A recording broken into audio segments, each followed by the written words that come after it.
Hello, my name is Riley Klum, and this is my multimedia capstone video. For this project, I created 2 short films, one 5-minute long comedy and one 10-minute long drama. The purpose of why I wanted to do this was basically to expand on my abilities by working on films in a more diverse genre and a bit longer, because I typically had only really worked on horror thrillers in my previous short films. The first of these videos was my 5-minute comedy, Not Like the Others. And it's basically the story of this young girl who's about to go on this date, and her sister barges in and she's like, "Why do you keep going on all these terrible dates?" And she kind of like retells all of these stories of all these horrific dates that the lead keeps going on.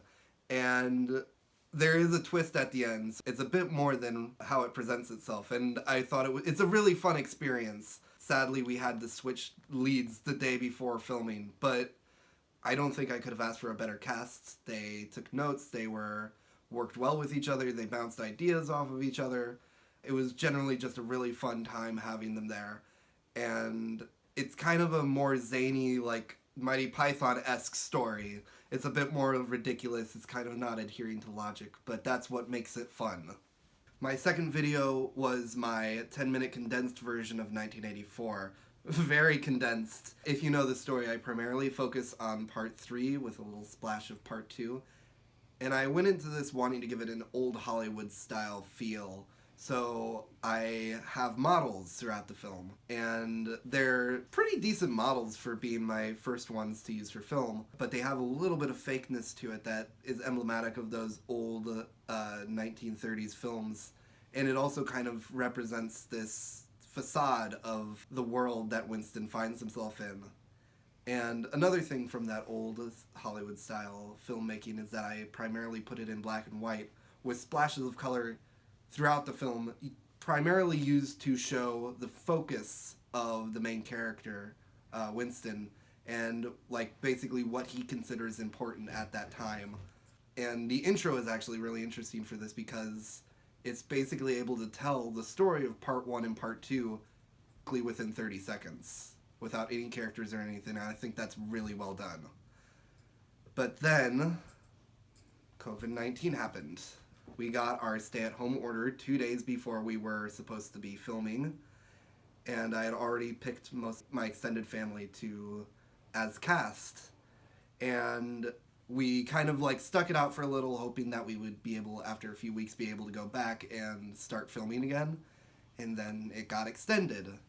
So I decided that we were going to use storyboards and knit them together to create a sort of animatic and put voiceovers on top of that. And I voiced both Winston and O'Brien, with some of my close family coming in as minor voices here and there. And I think it turned out really well for what it was, and I hope to actually film an actual version of it in the summer. But as it is currently, it's as an animatic. Now, with all of that said, I would like to start the film now.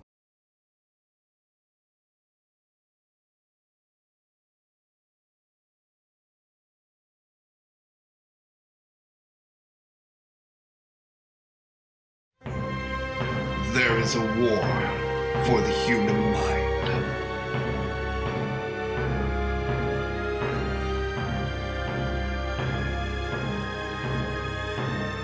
The battlefield, a place without darkness.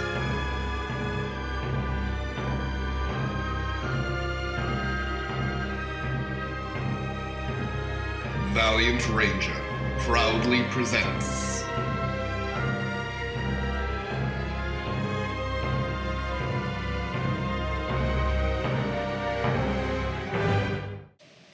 (1984).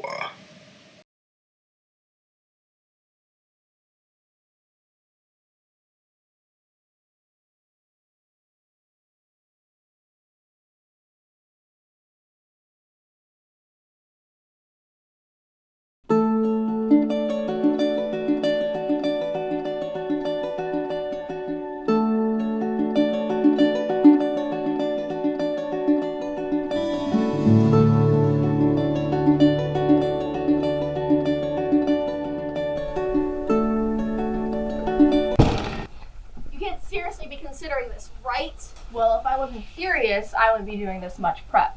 You literally just put on a tie. Well, for me, this is a decent amount of prep. Don't you remember the time with that military guy, Bailey? You're gonna have to remind me. Well, the way I remember it. What's your name, soldier? Jesse. And what is it that you... What do you want? Ah! What were they saying? Hey, could you keep it down? People are starting to stare. Let them stare. I think they're scared. No, they're weak. There is a difference.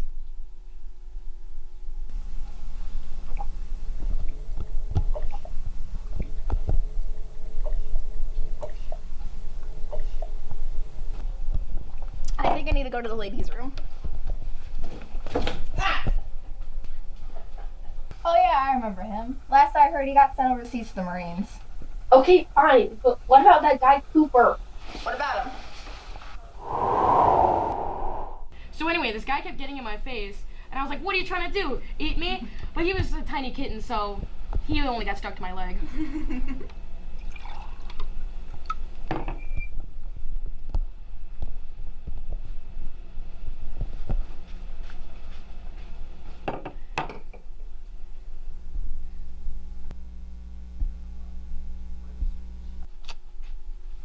Hey, are you okay?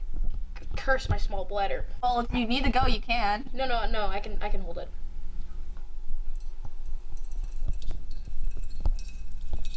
Are you really right now? I was hoping you wouldn't notice.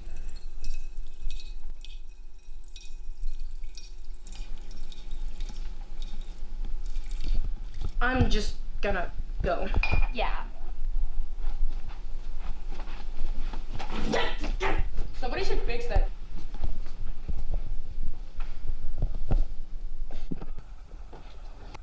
Well, to be fair, he was never trained as a baby. He didn't know any better. What do you mean he didn't know any better? Look, he's doing well now. He doesn't have that problem anymore. What's your problem? It's like a pattern with you. Remember Kiki? You know, I had a really great time with you. Thanks. I had a good time too.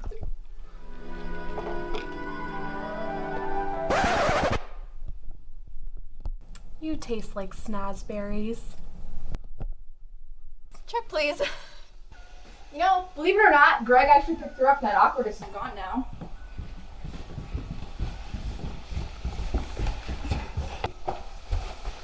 You know I can't let you leave. Well, if you try to stop me, please don't damage this jacket. The repair costs on these are atrocious. Mood. That is such a dumb phrase.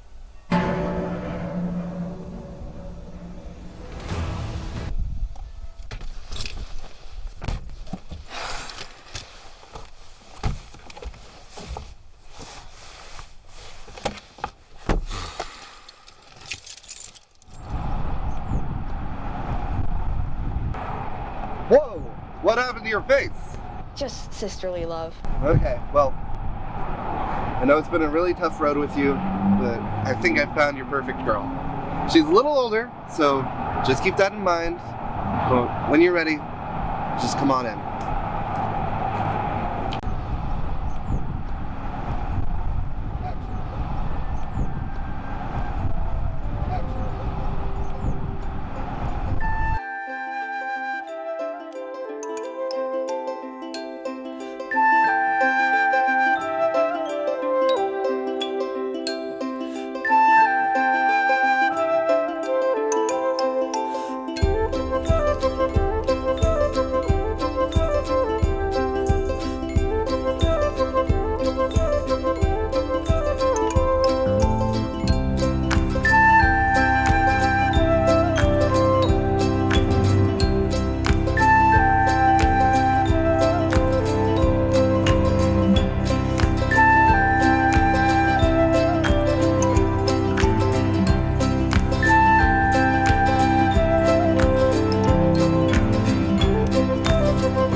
Oh God, my head.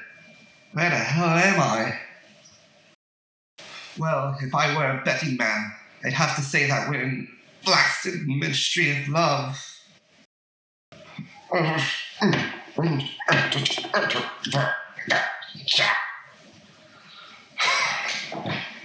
God, please send someone to save me. Or, if not, at least let it end quickly with a cyanide pill. Maybe Julia and O'Brien can stage a rescue. The only other road out of here is in a box. Rescue, death, rescue, death, rescue, death, rescue.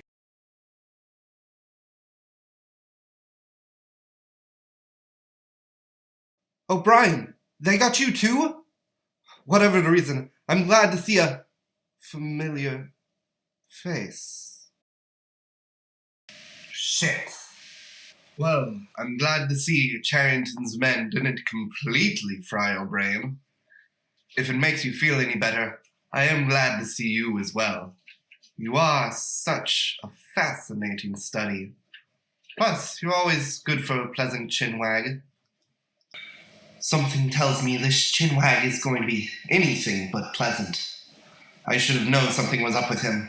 I'll try to play it cool. Hope he doesn't see through me.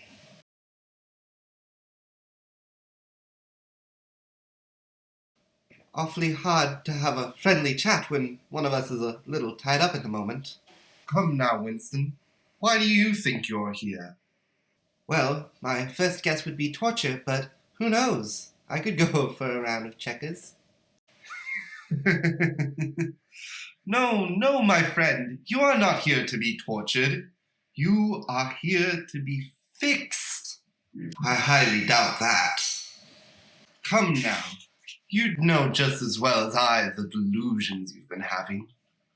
Remembering things that never happened. Like what? Like the Chestnut Tree Cafe incident.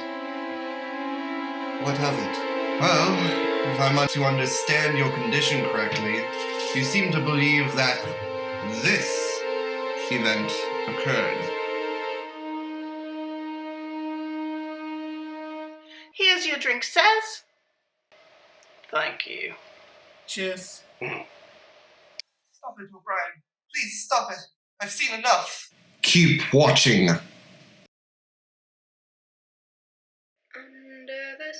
I can't believe it. We need to find a way out of here. Oh my God, it's bloody locked. Help us! Help us! Stop it.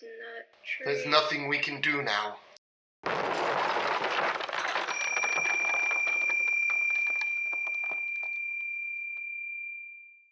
Now, where were we? Why did you show me that? I already know what happened.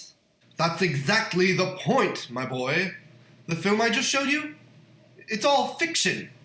All of those men were actors. I was there when it was filmed. The piece with you is security footage as some old pro threw rocks at you for stepping on their walkway. It never happened. Yet when you were asked during interrogations, you claimed that this news article not only landed on your desk, but proved the innocence of those traitors.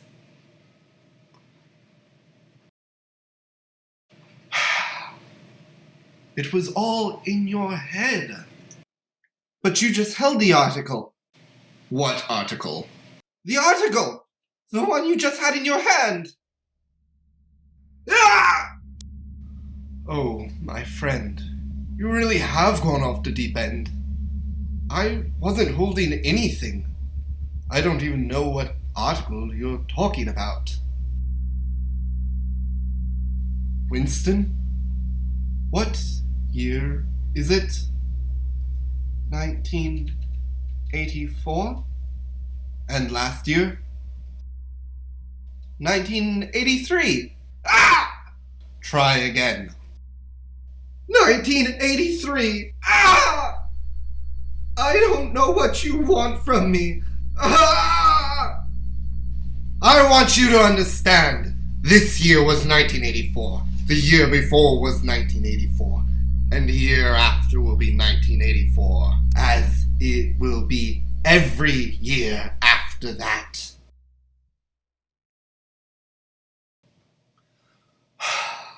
Winston, do you know what a perpetual motion machine is? It's actually rather simple. It's a mechanism designed to run forever. Many people have tried it to create one, but it has never worked until now. The main issue with these machines is the need for repair. If a defective piece is taken out, it disrupts the system, but if not removed, the machine deteriorates. So Big Brother devised a solution. Make repair part of the mechanism. That's my purpose, to fix you and make you one with the whole again. But that means submission to the gears amongst which you turn. I won't submit. If it's between death and control, I think you already know where I'm leaning. I was afraid you'd say that. Winston, what is 2 plus 2? 4. And if Big Brother said that 2 plus 2 equals 5, then how many fingers am I holding up? It would still be 4. Ah! Try again. 4! Try again. 5! Ah! You have to mean it, Winston. Try again. How many fingers am I holding up? 5! 5! 5! Good. Good, Winston. Just let me die. There's nothing worth living for now. They took everything from me.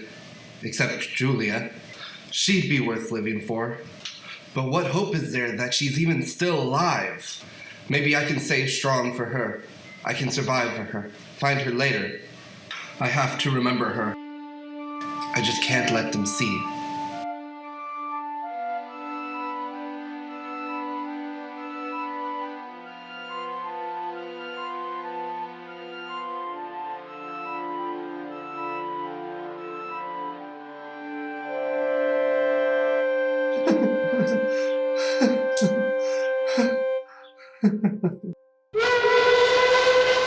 Oh God, I smiled.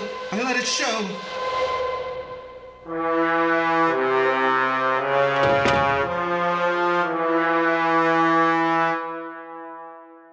It seems that we can't leave you alone to behave yourself.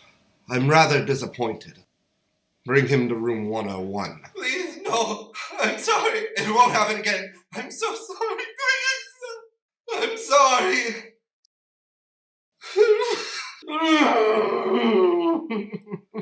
Are you about finished? Just let me go. What was that? Just let me go! Please, just let me go. I'm afraid I can't do that, Winston. You see, I can't let you leave until you have promised yourself to Big Brother, to Oceana. You can't do that until your mind is free of all those other promises filling it up. And that is why you are here. Well, aren't you going to ask me where this is? What is room 101? I'm glad you asked. Room 101 is different for each person. For some people, it's a wall of water. For others, a circle of flames. But for you, my dear Winston, Room 101 is the vicious fangs of the rodent. I'll do anything! Please, just not that! Anything but that! You know what you must do.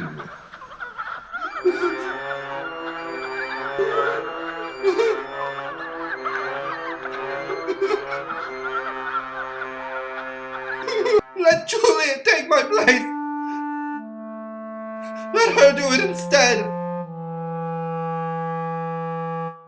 Hey, Winston! Winston! Look at me! Look at me! It's okay. I am so very proud of you.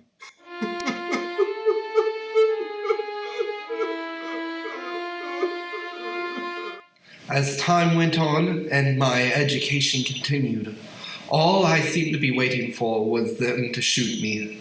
I heard the thought police always shoot you from behind, and always in the head. And as months became years, I slowly waited for the day that I could finally die.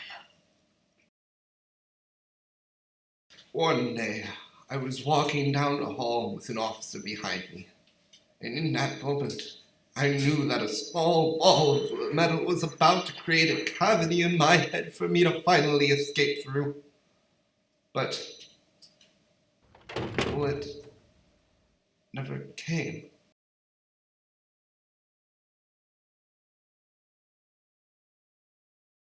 They set me up with a new job in the mini-truth, far from the old one. It was a committee position, filled with people just like me. Some days, we worked as if our lives depended on it. Others, we fought like dogs. But most days, we just sat there, empty. I had returned to my cage.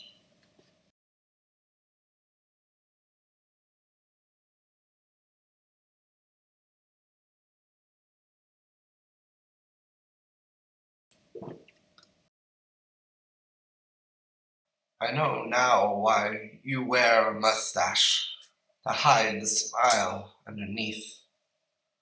I've always wondered what kind of smile it was. I think now I know.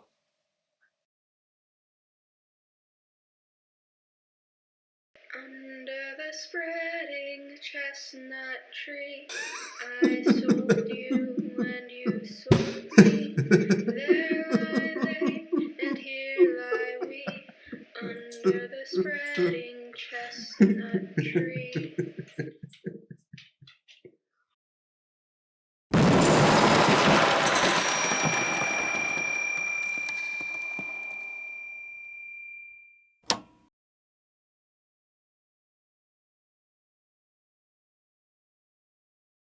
Now, where were we?